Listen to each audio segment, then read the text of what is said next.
जी, अस्सलाम वालेकुम। उमर ज़ाहिर आपको खुशामदीद कहता है। तबीयत नासाज़ है तो इसलिए अगर आवाज़ में कुछ उतार-चढ़ाव है तो माज़रत। पाकिस्तान ने अभी 2-1 जो है सीरीज़ डिफ़ीट उनको हुई है अगेंस्ट बांग्लादेश।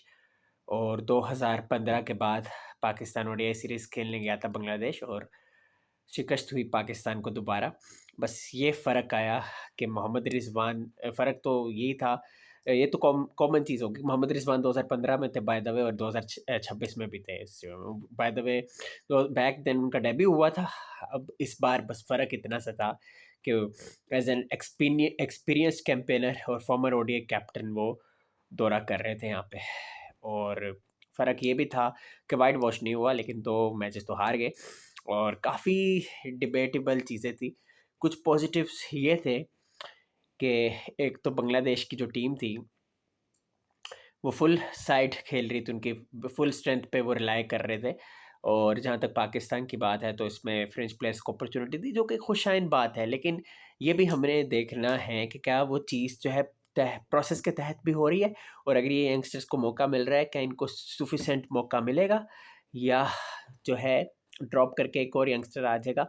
और क्या ये यंगस्टर्स जो कि खेल रहे हैं, मोस्टली जो लिस्ट है कैरियर का, फर्स्ट क्लास का तजर्बा कम है, क्या ये डोमेस्टिक क्रिकेट के पाबंद होंगे कि डोमेस्टिक क्रिकेट खिलाए? क्योंकि टैलेंट तो है इनमें, लेकिन इस टैलेंट को बात तो यही आती है सिंपली कि सस्टेन किस तरह से किया जाना है। मास सदाकत फॉर एग्जांपल उभरता हुआ टैलेंट है, इसमें तो कोई शक है नहीं। और आपको जैसे याद है इमर्जिंग एशिया कप में जिस तरह से टैलेंट उभर के सामने आया, इसकी कोई प्रेसिडेंस नहीं मिलती, और eventually player of the series का अवार्ड भी हासिल किया मास सदाकत ने। और दिखाया कि जिस तरह से वो सेंटिलेटिंग और एक विरलविंट अंदाज से खेल रहे थे, वो ही सिनेरियो वो लेकर आए पाकिस्तान के लिए, सीनियर टीम के लिए। और दूसरी इनिंग्स अच्छी खेली, पहले में 17 था, तीसरे में चल नहीं पाए। मसला यही आ रहा है कि एबिलिटी है, लेकिन वो स्लोगिंग के चक्कर में, देखिए T20 प्रोडक्ट तो वो है, सही है, और 75 रन शानदार थे उनके, लेकिन उनको ठहराव लेकर आना है। जैसे ओडीआई क्रिकेट में हमने देखा कि इमामुल हक ने जिस तरह से खेला, ठीक है, 17 में, फिर 19 में भी इवन साउथ अफ्रीका के अगेंस्ट आउटसेट ऑफ T2019 जिस तरह से खेले, सेंचुरी की, रेजिलियंस दिखाई। तो टेम्परामेंट बढ़ाना पड़ेगा, और ये टेम्परामेंट तभी बढ़ेगा जब ये प्लेयर सारे जितने भी हैं, साद हो गए, गाजी हो गए, ठीक है, और इसी तरह आपके माँ सदाकत हो गए। तो ये जो प्लेयर्स हैं, इनको जो है खिलाया जाए डोमेस्टिक है सर्किट में। साहबजादा फरहान नो डाउट T20 की प्रोडक्ट है और बेहतरीन खेल रहा है, लेकिन रेजिलियंस इनमें को भी दिखानी होगी। डोमेस्टिक खेले हैं, लेकिन और डोमेस्टिक खेलनी होगी इनको। प्लेयर हमारे टैलेंटेड है, T20 के हमारे असासे है, इसमें कोई शक नहीं है। ओडीआई के लिए ज़रा एक डिफरेंट स्ट्रेटजी चलानी पड़ेगी, बात ये है। अभिषेक शर्मा भी अगर खेले जिस तरह से वो खेलते आ रहे हैं, अगर वही स्ट्रेटजी लेकर आएंगे ओडीआई में, तो वो बात नहीं बनेगी। उनको फिर उसमें फ्लेक्सिबिलिटी दिखानी होगी, और वो दिखाएंगे क्योंकि वो सीखेंगे, ठीक है। तो हमें भी सीखना है, हमारे प्लेयर्स को भी सीखना है, और होपफुली सीखेंगे। Maaz Sadaqat is a very good player. Bowling भी की उन्होंने, बॉलिंग में भी उन्होंने प्रौस दिखाई, 3 विकेट्स हासिल की, और साइम अयूब को भी टक्कर दी। लेकिन एट द सेम टाइम ये भी देखना है कि बॉलिंग करते हुए उनकी खुदा न खास्ता बैटिंग, जो उनकी स्ट्रेंथ है, जो उनकी क्लेम टू फेम है, वो ना ख़राब हो जाए खुदा न खास्ता, और वो दिक्कत हो उनको।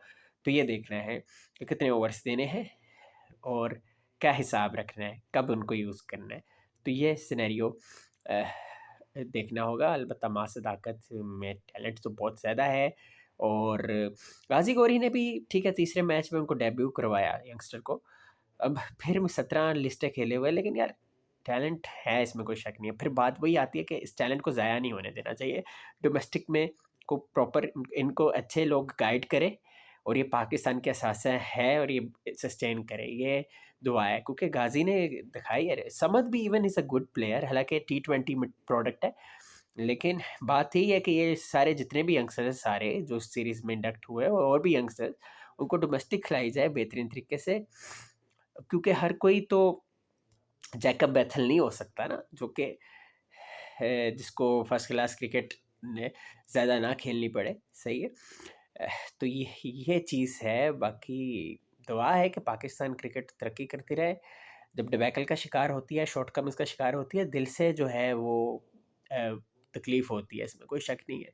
क्योंकि क्रिकेट से बहुत प्यार है, तो क्रिकेट अगर राइट डायरेक्शन पे जाए, दिल खुश होता है। क्योंकि मैं समझता हूँ कि ये वो चीज़ है जो इस मुल्क को जो है बहुत, इस यहाँ के लोगों को खुशी देती है क्रिकेट। तो रियली होप कि थिंग्स विल गेट बेटर। अपनी राय का इज़हार करें, चैनल को सब्सक्राइब करें। बहुत शुक्रिया।